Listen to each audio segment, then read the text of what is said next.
Hi guys, welcome back to my channel. मैं मीना आज आप लोगों से गृह कलेश कैसे दूर किया जाए या घर में सुख शांति कैसे स्थापित किया जाए, इस विषय में कुछ बात करने आई हूँ।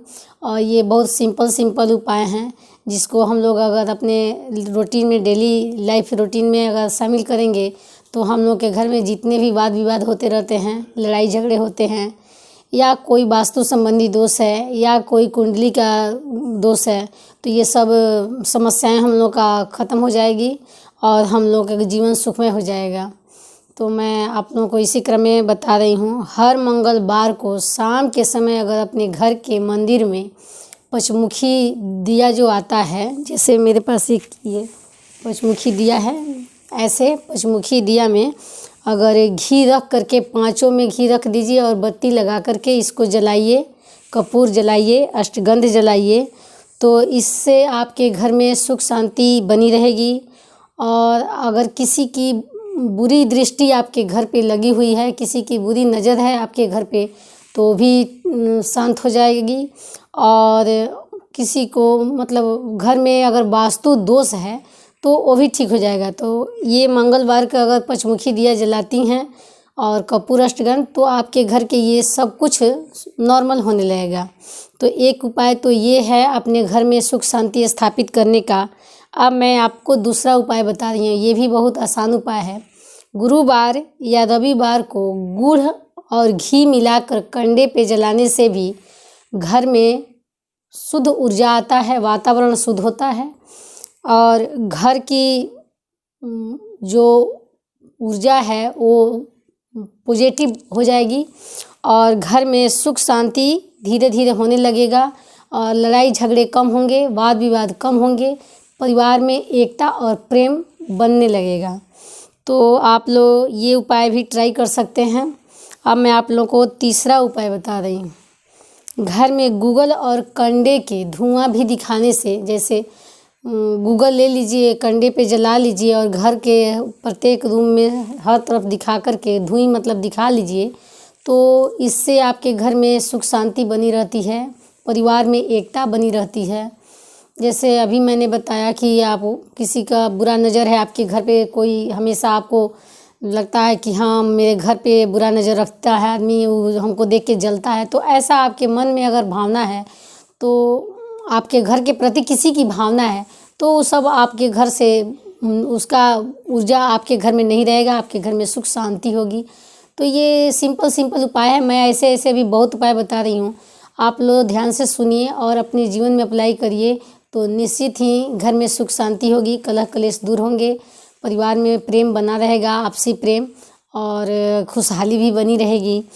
तो और मैं एक उपाय बता रही हूँ, चौथा उपाय, ये भी बहुत आसान है।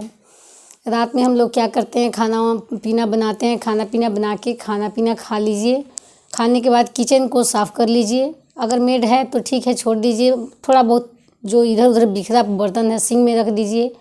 और किचन को अच्छे से, जैसे कैबिनेट है तो थोड़ा बहुत उसको साफ़ कर दीजिए, जूठा गिरा रहना अच्छी बात नहीं है, यही सब कलह कलेश का जड़ होता है। तो ये सब थोड़ा बहुत साफ़ कर लीजिए। और उसके बाद सोने से पहले पीतल का एक प्लेट ले लीजिए, इतना छोटा, जैसे भगवान जी का भोग वोग हम लोग लगाते हैं, तो उस टाइप का अगर पीतल का प्लेट है तो ले लीजिए। उसमें घी में कपूर भिगो करके जलाइए, तो इससे भी आपके घर में सुख शांति बनी रहेगी, वाद विवाद कम होंगे, समस्याओं का समाधान होने लगेगा। अब मैं आप लोगों को पांचवा उपाय बता रही हूँ। ये बहुत लोगों के अंदर ये होता है, जो मैं अभी पांचवा उपाय बताने जा रही हूँ। बहुत सारे लोग हैं जिनके ग्रह नक्षत्र सही नहीं चलते हैं, कुंडली में कुछ दोष रहते हैं, लेकिन लोगों को पता नहीं रहता है कि आखिर मेरे साथ ऐसा क्यों हो रहा है, तो इसको कैसे इसका निदान किया जाए। तो ये सब चीज़ मैं आप लोगों से शेयर कर रही हूँ। ये जितने भी मैं उपाय बता रही हूँ, इससे आप लोगों के घर में वास्तु दोष भी होगा तो वो भी दूर होगा, किसी की बुरी नज़र लगी होगी वो भी दूर होगी, और वाद विवाद हमेशा बिना कारण ही होता रहता है वो भी दूर हो जाएगा। तो ये पांचवा उपाय है। अगर आपको बार बार चोट लगता हो, एक्सीडेंट होता रहता हो, या आपको अच्छे व्यंजन खाने का मन कर रहा है, परिवार वाले आपको व्यंजन बना के अच्छे नहीं दे रहे हैं, आपको इग्नोर कर देते हैं, तो कहीं न कहीं किसी ग्रह के दोष के कारण आपको परिवार में ये सब इग्नोर किया जाता है, आपको परिवार में इम्पोर्टेंट नहीं मिलती है। तो ये सब ग्रह का ही दोष है। तो इसको मैं बता रही हूँ कैसे शांत किया जाए। जैसे आपके बड़े बुजुर्ग हैं, उनसे आपको हमेशा मनमुटाव होता हो, चाचा चाची हैं उनसे वाद विवाद होता रहता हो, लड़ाई झगड़े होते रहते हों, आस पड़ोस से आपको हमेशा किसी न किसी बात के लिए लड़ाई हो जाए, जो आप नहीं चाहें फिर भी आपके पड़ोसी आपसे किसी बात के लेकर के लड़ने के लिए तैयार हो जाएं, आप अच्छे बात बोलें किसी को बुरा लग जाए, आप कोई गलती नहीं करते हैं और उसका भी अपजस आपको मिल जाता है, जो आप में कोई गलती नहीं है, दोष नहीं है, उसका भी भागी आपको बना दिया जाता है कि नहीं आप ही ये गलती किए हैं।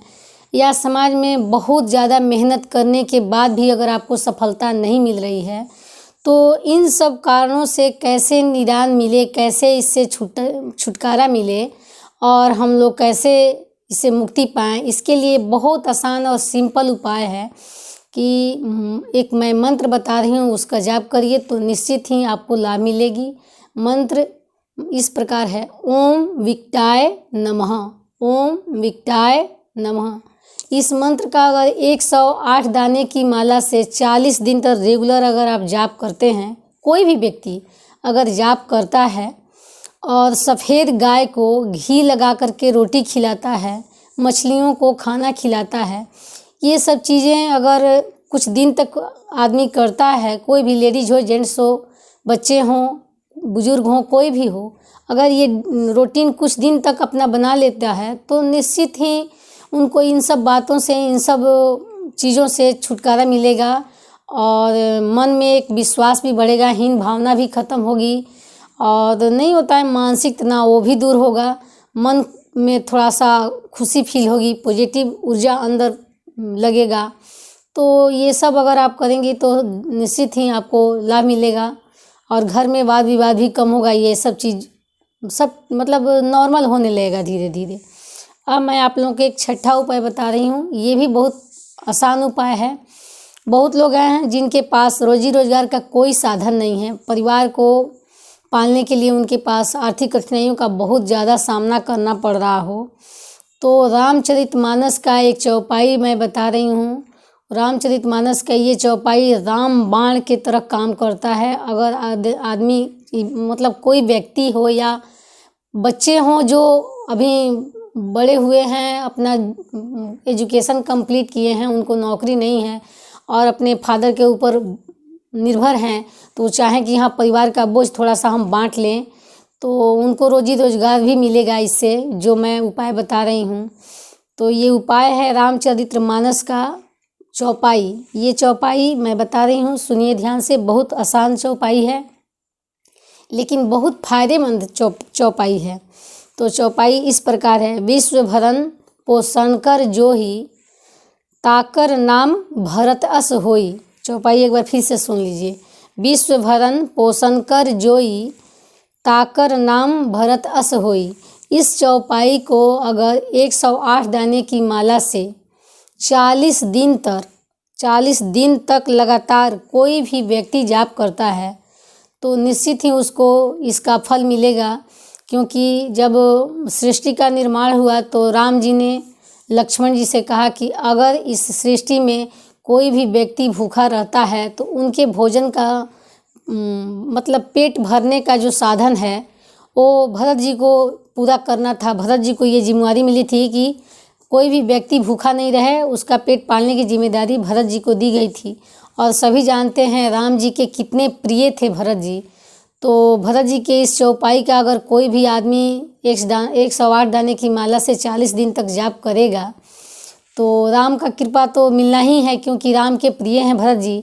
और राम जी की कृपा जब मिल जाएगी तो उस आदमी के जीवन में तो कोई कष्ट रहना ही नहीं है, निश्चित है कि उनके जीवन का सब कष्ट दूर हो जाएगा।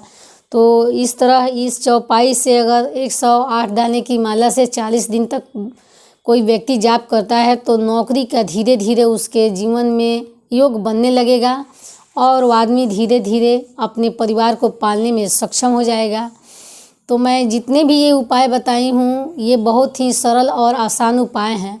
अगर आप लोग अपने जीवन में कुछ दिन तक इसको करिएगा तो निश्चित ही आप लोगों को सफलता मिलेगी। आपके घर में सुख शांति आ जाएगी, वाद विवाद खत्म हो जाएंगे, परिवार में एकता बनी रहेगी, वास्तु दोष दूर हो जाएंगे। मतलब हर चीज़ आपके घर का ठीक हो जाएगा, नॉर्मल हो जाएगा और जीवन सुखमय हो जाएगा। तो मैं आशा करती हूँ मेरे ये सुझाव आप लोगों को पसंद आया होगा। अगर पसंद आया हो तो मेरे वीडियो को लाइक करिएगा, शेयर करिएगा, कमेंट ज़रूर कीजिएगा। और हाँ, एक बात और है, नीचे जो बेल का निशान है उसको ज़रूर दबाइएगा, ताकि मैं जब भी नया वीडियो अपलोड करूँगी तो आप लोगों को जल्द से जल्द वीडियो मिल जाएगा। तो इसी वीडियो के साथ मैं अपना एंड करती हूँ video. Okay, bye, take care.